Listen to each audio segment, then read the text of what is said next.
Assim foi dito: bem-aventurados os puros de coração, porque eles verão a Deus.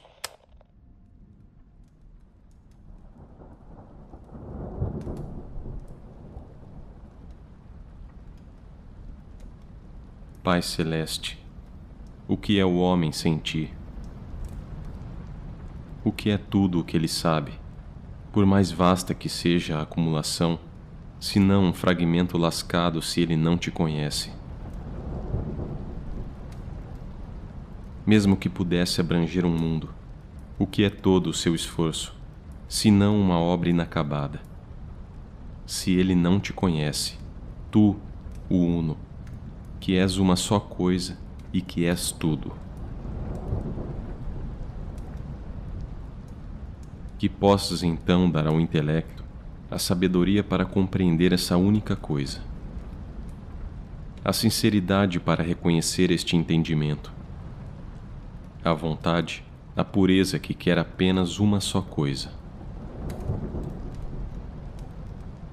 Em prosperidade, que concedas a perseverança para querer uma só coisa. Em meio a distrações, o recolhimento para querer uma só coisa. No sofrimento, a paciência para querer uma só coisa.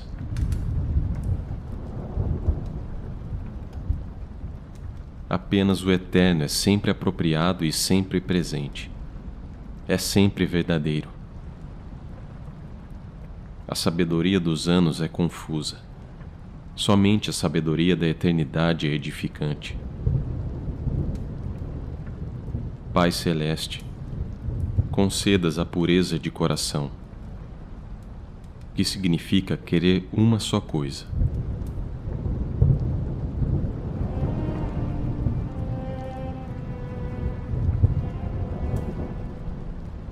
Baseando nossa meditação nas palavras do apóstolo Tiago, falemos sobre esta frase: pureza de coração é querer uma só coisa. Ele disse: aproximem-se de Deus, e Ele se aproximará de vocês. Pecadores, lavem as mãos. Vocês, de mente dividida, purifiquem o coração.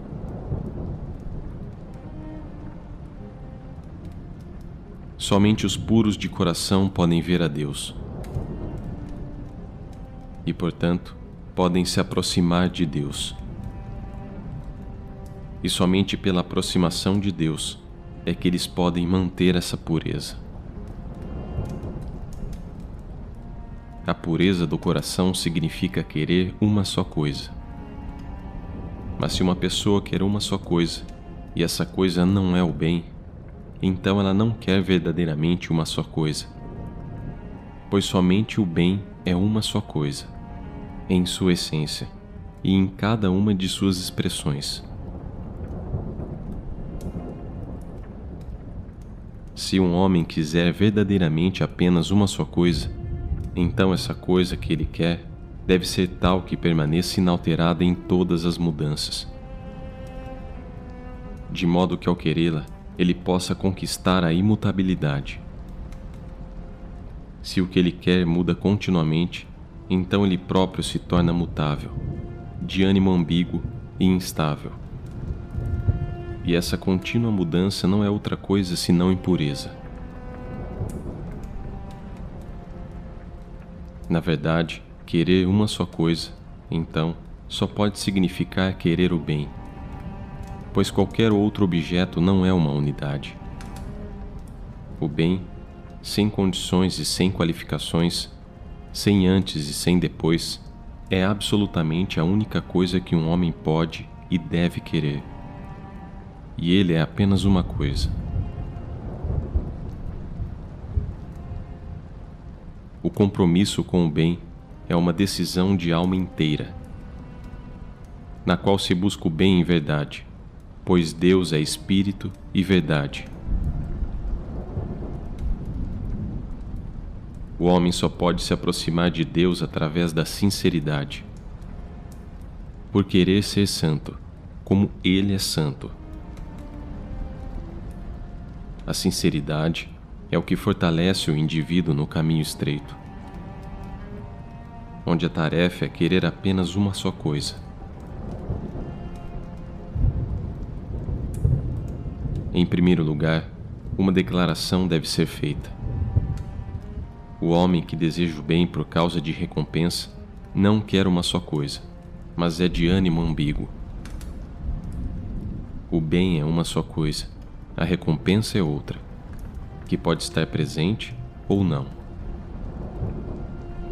Querer uma só coisa é, portanto, querer o bem, sem considerar a recompensa. Em seguida, deve-se dizer que o homem que só quer o bem por medo do castigo não quer uma só coisa. Ele é de ânimo ambíguo.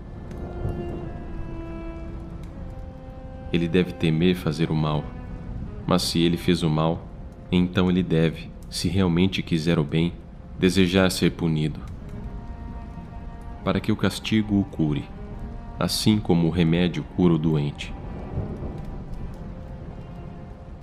Aquele que quer o bem em verdade até espera pelo castigo. Ele entende que o castigo existe por amor e para o seu próprio bem. Um dos piores enganos espirituais é confundir a doença e o medicamento. O castigo é, espiritualmente, um medicamento e não uma doença. Aquele que teme o castigo, a amargura do remédio, ou teme ser cortado e cauterizado pelo médico, na verdade, teme sarar. O medo pode levar o pecador a ser um hipócrita que finge amar a Deus, mas nunca o torna puro de coração. O medo, em sua essência, é uma ajuda enganosa. O indivíduo medroso não conquista o favor de Deus, nem se torna seu amigo. Pois, como ensinam as Escrituras, não só ladrões e salteadores, mas também os medrosos não podem entrar no reino dos céus.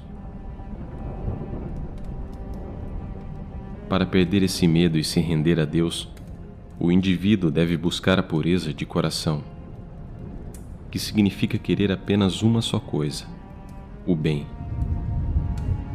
E o Eterno só poderá surgir para ele se ele quiser o bem em verdade.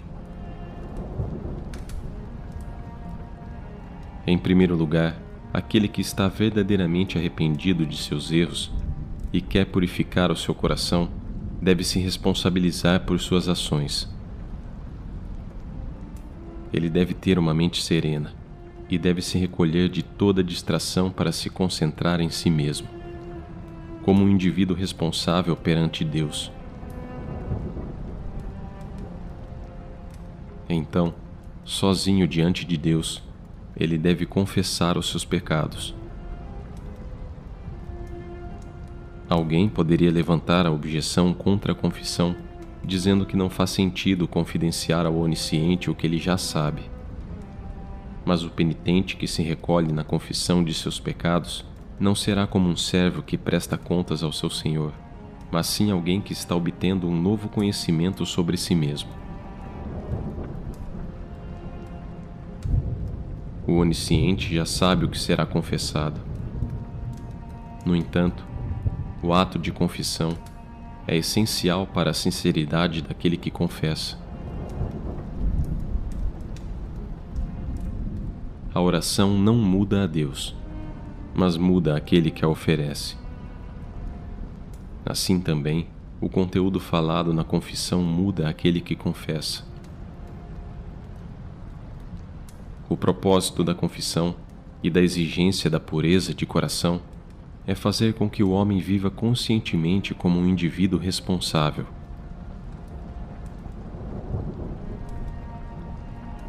Em suas confissões, ele reconhece que ele não confessa méritos ou realizações. Ele confessa pecados. E que, na verdade, méritos e realizações são apenas fantasias ou enganos sensoriais que ocorrem ao se movimentar na multidão.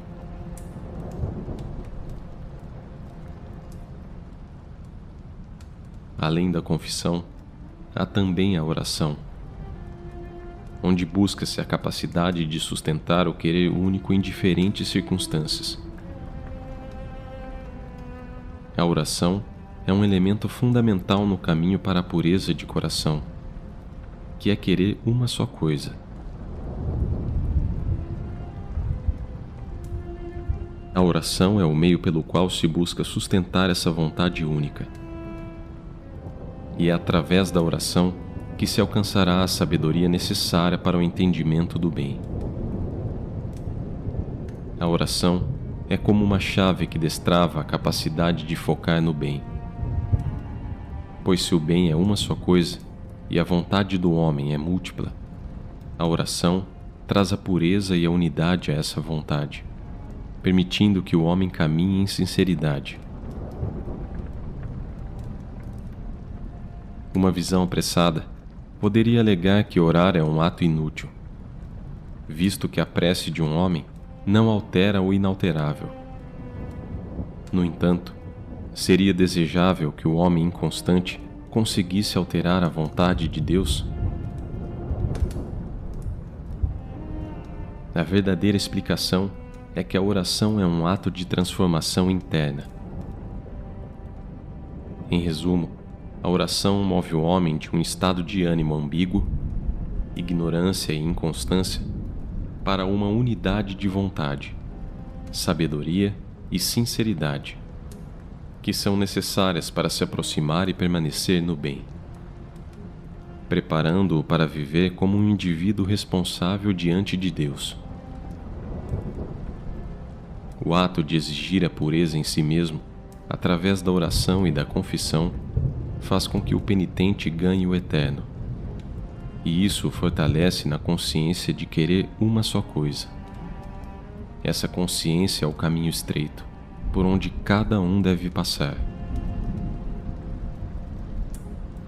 Entrem pela porta estreita, pois larga é a porta e amplo o caminho que leva à perdição, e são muitos os que entram por ela.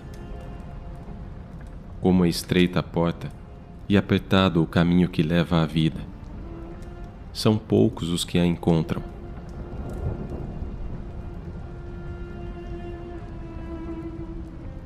A pureza de coração é o que Deus exige do homem,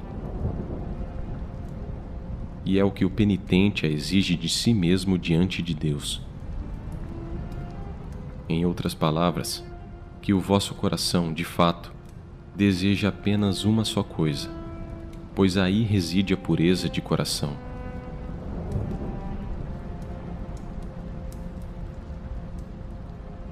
Se um homem não amar a terra, nem os prazeres dos olhos, nem os prazeres da carne, nem uma vida orgulhosa, se ele não cobiçar o que é do mundo, a posse de dinheiro e prestígio entre os homens, então ele não temerá o mundo, nem o que é do mundo, nem os homens, nem a pobreza, nem a mão da perseguição.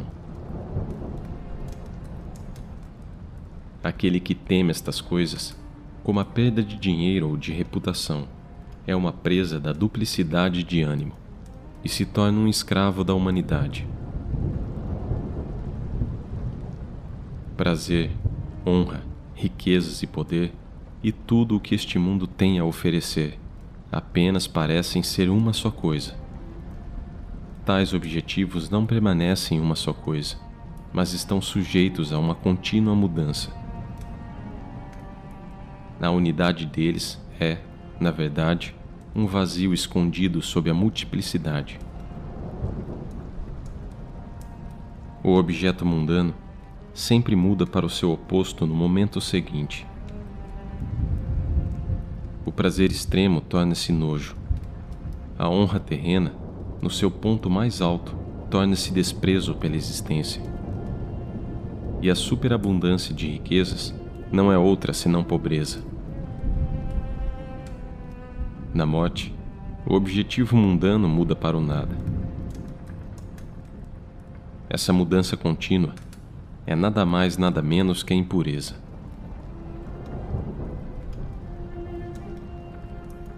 Assim foi dito: não amem o mundo nem o que nele há. Se alguém ama o mundo, o amor do Pai não está nele.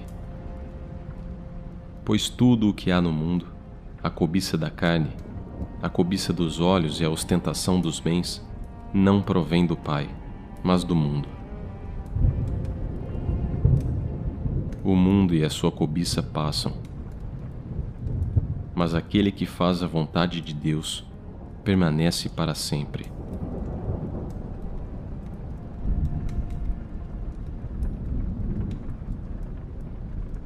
Se, pois, um homem quiser o bem em verdade, então ele deve estar disposto a fazer tudo por ele. Ou ele deve estar disposto a sofrer tudo por ele. Este é o compromisso de querer ser e permanecer leal ao bem. Estar disposto a tudo. O homem bom não se atreve a pedir o menor alívio ao mundo. Em quietude e paciência, ele deixa para o bem a recompensa que ele terá. O que ele realiza e o que ele não realiza, isso não é problema dele. Ainda que ele possa sofrer, ele deve estar disposto em sua decisão a ser e permanecer leal ao bem. Ele até pode ter em mente que os seus sofrimentos poderiam ser chamados de inúteis. Mas isso é apenas linguagem humana. Na linguagem da eternidade, o sofrimento que o ajudou a alcançar o mais alto está longe de ser inútil. O homem bom que sofre age no interior de si mesmo. Ele está disposto a sofrer tudo pelo bem, para que o bem vença dentro dele. Quando alguém assume esse compromisso interior, ele deixa de viver no tempo, correndo atrás de resultados e recompensas. Embora a dor continue no desejo, a paciência é a contrapressão pela qual os coagidos são libertados da restrição.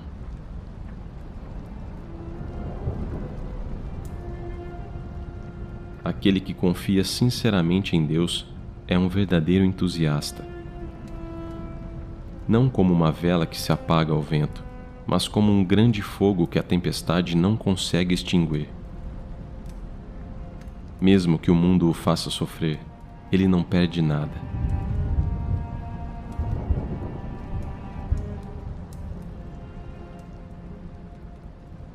Pai Celeste, o que é o homem sem ti? Ó, tu que dás tanto o começo quanto a conclusão, que tu conceda cedo, ao alvorecer do dia, a posse de uma vida que queira apenas uma só coisa.